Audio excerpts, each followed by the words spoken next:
Hello and welcome to What the F*** Just Happened Today, your essential guide to the daily shock and awe in national politics. I'm Joe Amditis. Let's get to it. It's Thursday, April 27th, 2023. Welcome to day 828. Mike Pence testified before the federal grand jury investigating Trump's efforts to overturn the 2020 election. The closed-door appearance comes a day after a federal appeals court rejected Trump's emergency attempt to prevent or limit Pence's testimony. A grand jury subpoena was issued by special counsel Jack Smith to compel Pence to testify about conversations he had with Trump leading up to the January 6th insurrection, including the pressure campaign to have Pence block the certification of the election in his role as president of the Senate. It's the first time that a vice president has been compelled to testify about the president under whom he served. Meanwhile, Senate Republicans blocked a resolution that would have allowed the Equal Rights Amendment to be added to the Constitution. The bipartisan resolution to remove an arbitrary 1982 deadline for ratification failed by a vote of 51 to 47. It needed to clear a 60-vote threshold in order to pass. The ERA prohibits discrimination based on sex and was first introduced in 1923 and then later passed by Congress in 1972. Although Virginia became the 38th state to ratify the ERA in 2020, allowing it to meet the required 3/4 needed for constitutional amendments, it did so after the deadline passed.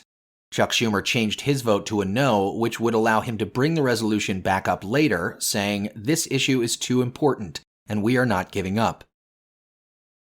Moving on, a judge in Missouri temporarily blocked the enforcement of a first-of-its-kind rule that limits gender-affirming care for minors and adults in that state just hours before it was set to take effect. St. Louis County Circuit Judge Ellen Riboto said she wanted more time to review the briefs from the Republican Attorney General Andrew Bailey, who issued the new restrictions. The judge delayed implementation of the rule until 5 p.m. Monday, saying that she needs to issue a ruling before then.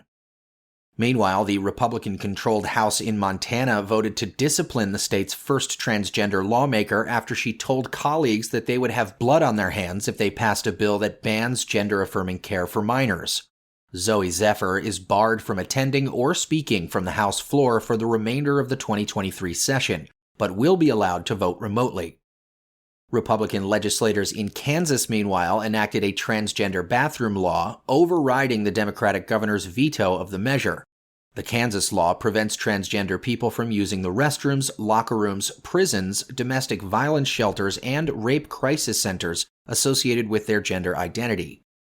In Minnesota, however, Democratic Governor Tim Walz signed legislation that enshrines the right to abortion and gender-affirming care into law, and another that bans so-called conversion therapy. Moving on, the latest numbers show the U.S. economy slowed at the start of 2023, with U.S. gross domestic product rising at a 1.1% annualized rate, down from a 2.6% rate in the last 3 months of 2022, and lower than the 1.9% annual growth that analysts expected.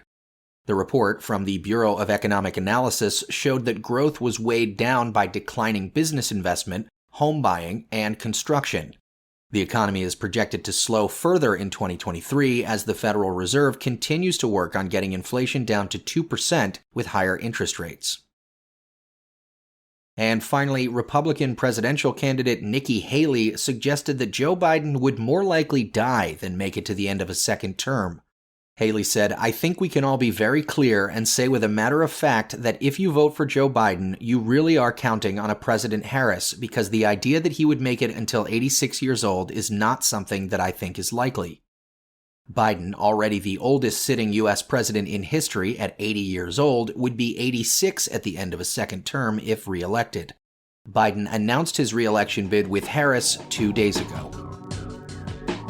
That's all for now. You can find the links and sources for all of these stories on the main website.